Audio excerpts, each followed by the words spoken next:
Yep, toxics in, toxics out. A lot of the toxics leave the factories in products, but even more leave as byproducts or pollution. And it's a lot of pollution.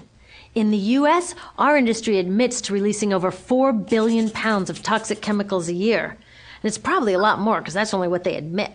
So that's another limit, because yuck, who wants to look at and smell 4 billion pounds of toxic chemicals a year? So what do? Move the dirty factories overseas, pollute someone else's land. But surprise, a lot of that pollution is coming right back at us, carried by wind currents. So what happens after all these natural resources are turned into products? Well, it moves here for distribution. Now, distribution means selling all the toxic contaminated junk as quickly as possible. The goal here is to keep the prices down, keep the people buying, and keep the inventory moving. How do they keep the prices down? Well, they don't pay the store workers very much, and they skimp on health insurance every time they can. It's all about externalizing the costs. What that means is that the real costs of making stuff aren't captured in the price. In other words, we aren't paying for the stuff we buy. I was thinking about this the other day. I was walking to work and I wanted to listen to the news, so I popped into a Radio Shack to buy a radio. I found this cute little green radio for $4.99. I was standing there in line to buy this thing, and I was thinking, how could $4.99 possibly capture the cost of making this radio and getting it into my hands? The metal was probably mined in South Africa. The petroleum was probably drilled in Iraq. The plastics were probably produced in China. And maybe the whole thing was assembled by some 15-year-old in a maquiladora in Mexico. $4.99 wouldn't even pay the rent for the shelf space it occupied until I came along, let alone part of the staff guy's salary who helped me pick it out, or the multiple ocean cruises and truck rides pieces of this radio went on. That's how I realized I didn't pay for the radio. So who did pay? Well, these people paid with the loss of their natural resource space. These people paid with the loss of their clean air, with increasing asthma and cancer rates. Kids in the Congo paid with their future. 30% of the kids in the Congo now have dropped out of school to mine coltan, a metal we need for our cheap and disposable electronics. These people even paid by having to cover their own health insurance. All along this system, people pitched in so I could get this radio for $4.99. And none of these contributions are recorded in any accounts book. That's what I mean by the company owners externalize the true costs of production. And that brings us to the golden arrow of consumption. This is the heart of the system, the engine that drives it. It is so important that protecting this arrow has become the top priority for both of these guys. That's why after 9/11, when our country was in shock, and President Bush could have suggested any number of appropriate things, to grieve, to pray, to hope. No, he said to shop, to shop.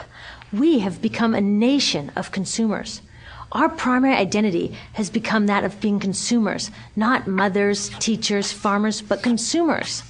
The primary way that our value is measured and demonstrated is by how much we contribute to this arrow, how much we consume. And do we? We shop and shop and shop, keep the materials flowing, and flow they do. Guess what percentage of total materials flow through this system is still in product or use 6 months after their date of sale in North America? 50%? 20? No, 1%. 1. In other words, 99% of the stuff we harvest, mine, process, transport, 99% of the stuff we run through this system is trashed within 6 months.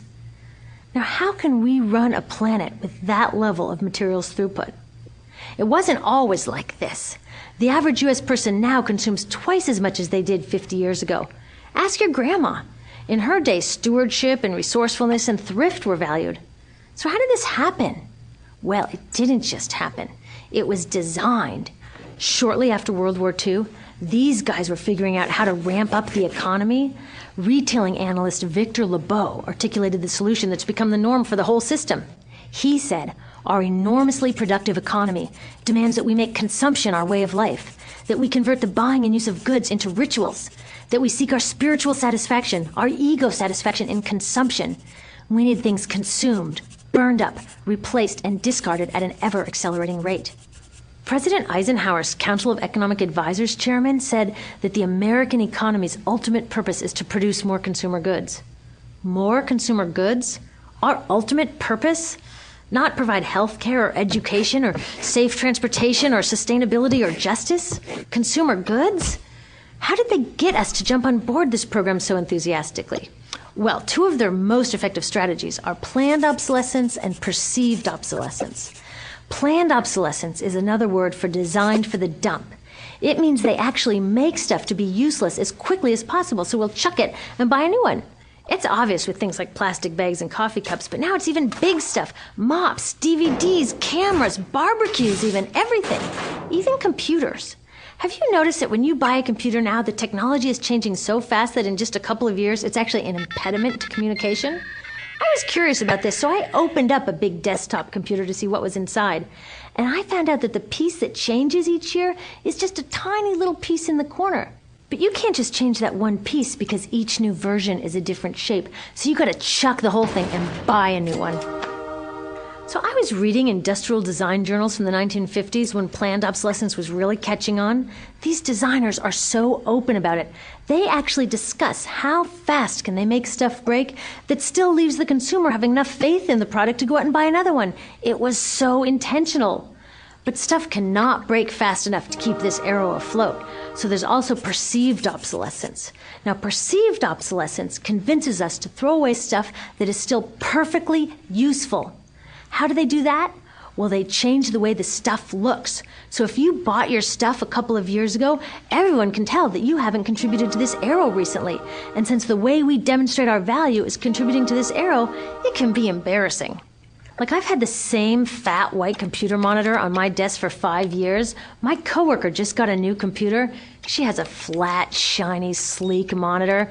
It matches her computer, it matches her phone, even her pen stand. She looks like she's driving in Spaceship Central, and I look like I've got a washing machine on my desk. Fashion is another prime example of this. Have you ever wondered why women's shoe heels go from fat one year to skinny the next to fat to skinny? It's not because there's some debate about which heel structure is the most healthy for women's feet. It's because wearing fat heels in a skinny heel year shows everybody that you haven't contributed to that arrow as recently, so you're not as valuable as that person in skinny heels next to you, or more likely in some ad. It's to keep us buying new shoes. Advertisements and media in general plays a big role in this. Each of us in the U.S. is targeted with over 3,000 advertisements a day. We see more advertisements in 1 year than people 50 years ago saw in a lifetime. And if you think about it, what's the point of an ad except to make us unhappy with what we have?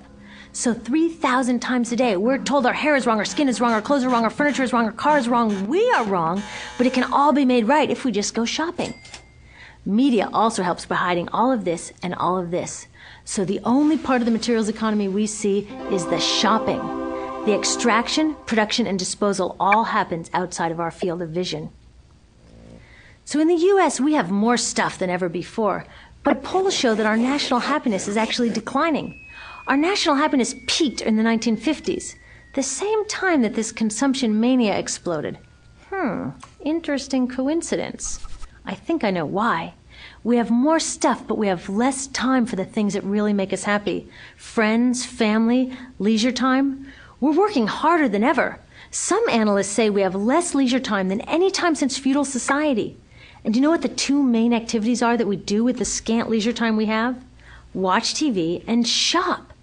In the U.S., we spend 3 to 4 times as many hours shopping as our counterparts in Europe do. So we're in this ridiculous situation where we go to work, maybe 2 jobs even, and we come home and we're exhausted, so we plop down on our new couch and watch TV, and the commercials tell us you suck, so you gotta go to the mall to buy something to feel better, and then you gotta go to work more to pay for the stuff you just bought, so you come home and you're more tired, so you sit down and you watch more TV, and it tells you to go to the mall again, and we're on this crazy work, watch, spend treadmill, and we could just stop. So in